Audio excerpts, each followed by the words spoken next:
So, since mga kamarites na si Kuya Bud's Adventure ay hindi na siya umuwi dito. Isang buwan na. So, yung problema po natin ngayon mga kamarites ay kung magkakasya pa yung pera natin mga kamarites. Kasi ito na lang po talaga yung naiwan ko na pera mga kamarites. Yan. Meron pa po tayo dito 200 pesos, 300 pesos, 400 pesos mga kamarites. Tapos meron pa tayong mga 100 pesos na puro mga coins mga kamarites. So, ito yung inaalala ko mga kamarites. Syempre, wala si Kuya Buds. Wala na ding nagbibigay sa amin ng pera. So, yun. So, still, nagpapasalamat pa din tayo sa Panginoong Diyos kasi may bigas pa naman kami. Tapos, may gatas pa si Juno. Tapos, si Papa yung umaalalay sa amin dito sa pang-everyday namin na ulam. Kasi may isang sakong bigas naman na iniwan dito si Kuya Bud's Adventure dati. Nung hindi pa siya nakaalis. Hindi pa siya umalis.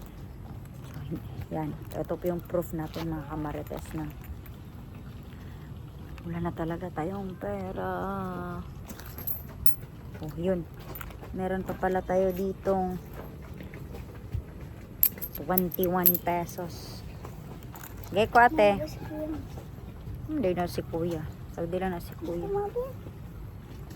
Wala akong pera.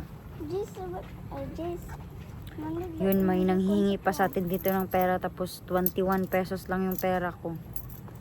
Yung mga kamarites may laman. Ay, wait.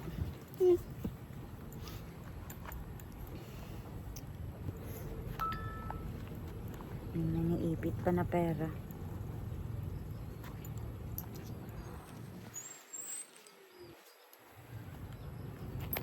So, akala ko mga kamarites, sa umpisa lang masaya yung pag may magkakaroon ka ng pamilya. So, in reality mga kamarites, magkakaroon ka talaga ng problema sa pera, problema sa partner mo. Kasi nga, 1 month lang si Kuya Baz dito na hindi umuwi.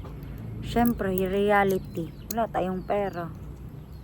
So, hindi naman ibig sabihin na nagsisisi tayo na nag-asawa tayo. Pero, reality check, napakahirap talaga na mag-asawa.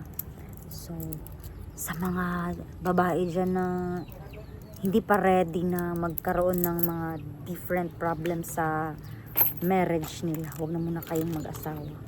Kasi tulad ko ngayon mga kamarites, ubos na yung pera ko.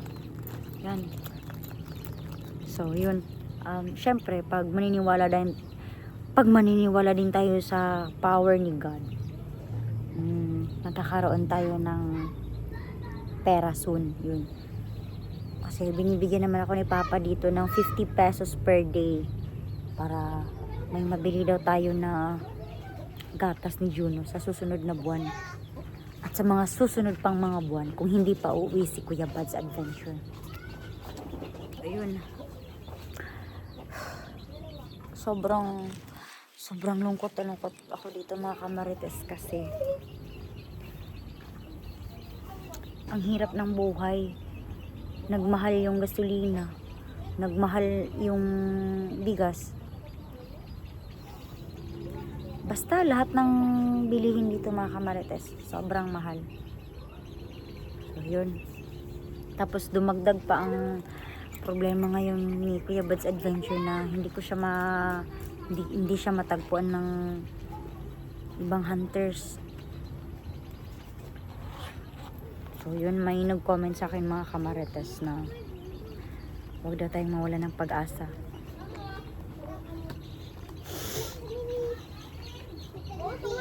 Hindi naman tayo nawala ng pag-asa. So pwede naman siguro tayong manawagan sa radio station. Missing na ba yung tawag dyan mga kamarites? Isang buwan na kasi na missing si Kuya Bud's Adventure. Walang paramdam, wala talaga. So, ang daming nagkukulit sa akin sa Facebook, ang daming nagkukulit sa akin sa YouTube, daming nagme-message sa akin through SMS mga kamarites na ano na daw balita kay Kuya Bad's Adventure, nakauwi na ba siya, kumusta na siya.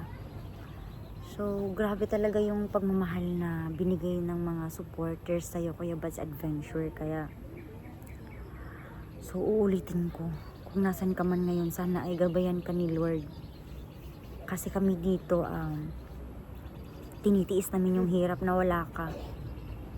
Di bali nang mag-ulam tayo ng tuyo. Basta sana kasama kita. Ayun. So, paano na lang kami dito? Paano na lang yung anak mo?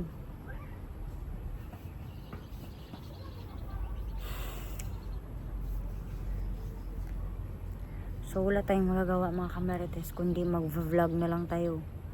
Mag-vlog na lang ako para sa updates dito sa bahay. Kasi ang kukulit ng ibang supporters mo. Sinasabi na nakauwi na si Kuya Bad's ba? Nasa na ba siya? Paano ko nga ma-update si Kuya Bad's Adventure?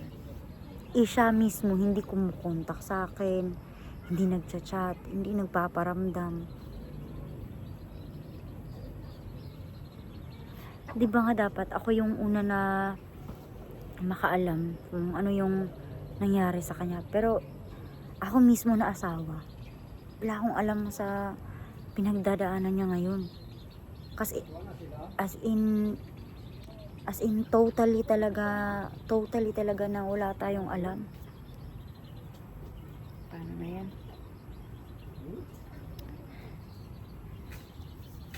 So yan na ng oras na. Ayan. 5:45 na mga kamarites. So, ito lang yung ginagawa ko. Every day, every night, nag-a-update sa cellphone ko kung may chat. May chat ba? May tawag, may missed call. Wala talaga. Kinukulit ako ng mga supporters ni Kuya Bad's Adventure. Kung nasa na ba siya? Ha? Wala talaga eh. Walang call niya. Yun. Ito naman yung sa messages ko.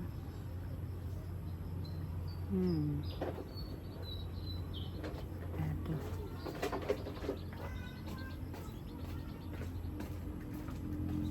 Oh, yan.